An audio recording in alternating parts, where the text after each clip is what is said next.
इंदौर के भागीरथपुरा में दूषित पानी से मौतों का सिलसिला लगातार जारी और इसी बीच अब एक और परिवार उजड़ गया। इलाज के दौरान हेमंत गायकवाड़ ने दम तोड़ दिया, जिसके बाद दूषित पानी से मरने वालों की संख्या बढ़कर 25 हो गई है। हेमंत 1 महीने पहले उल्टी दस्त की शिकायत के बाद बीमार पड़े थे और उन्हें 2 बार अस्पताल में भर्ती कराया गया। 22 दिसंबर को पहले जो परदेशीपुरा के वर्मा नर्सिंग होम में इनका इलाज चला। हालत संभलने पर छुट्टी मिली, लेकिन तबीयत फिर बिगड़ी और 7 जनवरी को अरविंदो अस्पताल में उन्हें भर्ती कराया गया, जहां सुबह इलाज के दौरान उनकी मृत्यु हो गई। हेमंत ई रिक्शा चलाकर परिवार का भरण पोषण करते थे और वो अपने घर के इकलौते कमाने वाले सदस्य थे। उनकी 4 बेटियां हैं जो सभी पढ़ाई कर रही हैं। अब पिता की मौत के बाद परिवार पर आर्थिक संकट गहरा गया है। वहीं भागीरथपुरा में दूषित पानी से हालात अभी भी खराब हैं। 38 मरीज अभी भी अस्पताल में भर्ती हैं और इनमें 10 मरीज आईसीयू में हैं, जबकि 3 लोग वेंटिलेटर पर अपनी जिंदगी से लड़ रहे हैं। दूषित पानी से हुई 25 मौतों में ज्यादातर महिलाएं शामिल हैं और 40 साल से कम उम्र के 3 लोगों की जान जा चुकी है, जिनमें 6 माह का एक बच्चा भी है। लगातार हो रही मौतों ने कई घर उजाड़ कर रख दिए।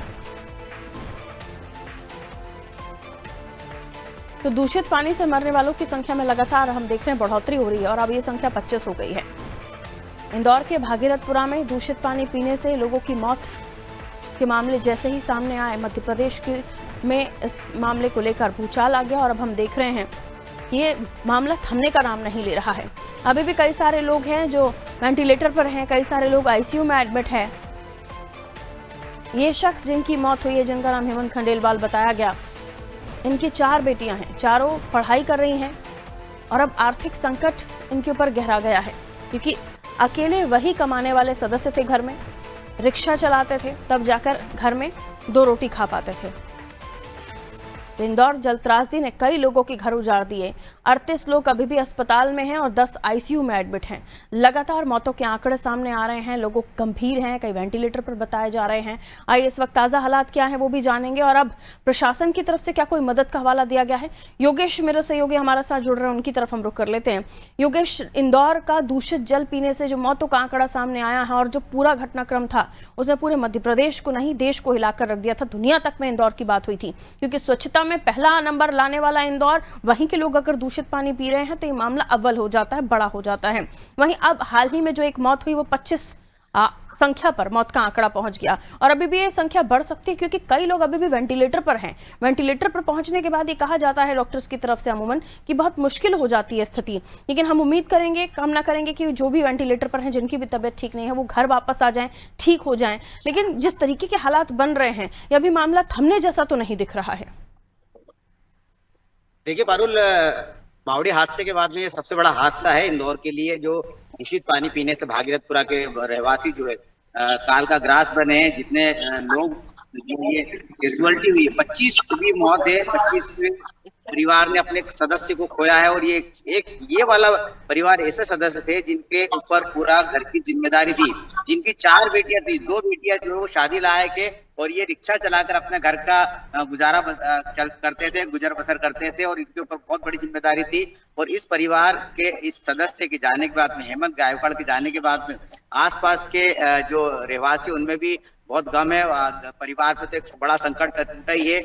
इस कारण से जो है अभी भी जो वेंटिलेटर पे है पारू, जो अभी 20 लोग 22 लोग जो वेंटिलेटर पे है, वो भी बड़े संकट में, वो बड़े समय से, लंबे समय से आईसीयू में और अभी भी ठीक होने की उम्मीद लगाए हुए उनके परिवार के सदस्य और डॉक्टर्स उम्मीद कर रहे हैं कि जल्दी से जल्दी ठीक हो और घर जाए।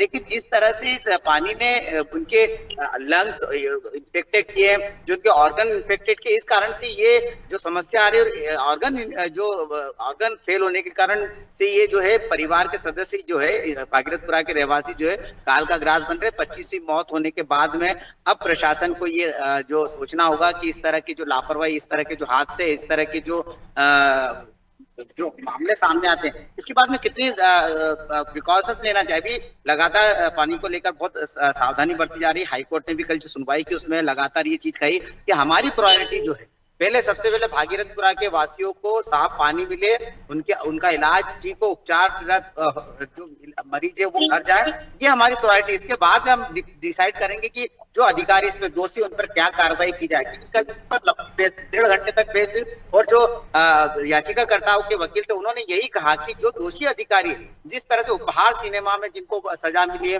जिस तरह से चिन्ना स्वामी स्टेडियम में सजा मिली, इसी तरह से इनके खिलाफ भी इस तरह की कार्रवाई होना चाहिए। लेकिन ये जो 25 मौत, इसमें एक बार और इंदौर के माथे पर एक बड़ा कलंक लगा है कि 25वीं जो मौत हुई, लगातार मौतों का आंकड़ा बढ़ रहा है, ग्राफ बढ़ रहा है और अभी भी जो प्रशासन सिर्फ जमीनी कार्रवाई कर रहा है। अभी तक कोई बहुत ज्यादा धरातल पे काम होता दिखाई नहीं दे रहा। नर्मदा का पानी अभी भी लोग पी नहीं रहे, लोग डर रहे हैं, या तो बोरिंग इस्तेमाल, या तो टैंकर का पानी इस्तेमाल कर, या आरओ का पानी की बॉटल वगैरह बुलवा रहे हैं। तो अभी भी हालात बहुत ज्यादा बेहतर नहीं है, अभी मैं बिल्कुल नहीं कह सकता बात। बिल्कुल, हालात तो बेहतर नहीं हैं और जिस तरीके से आपने भी बताया कि इंदौर जिस तरीके से ये 25वीं मौत एक कलंक के रूप में बावड़ी वाले हादसे के बाद इंदौर में एक और इस तरह का हादसा, ये वाकई अपने आप में ये जो कार्रवाइयाँ हो रही हैं इस पर यही कहना लाजमी होगा कि अगर आप पहले जाग जाते तो शायद ये 25 मौतें नहीं होती और अब ये संख्या कहाँ जाएगी इसका कोई अंदाज़ा नहीं। बहुत शुक्रिया जानकारी के लिए योगेश।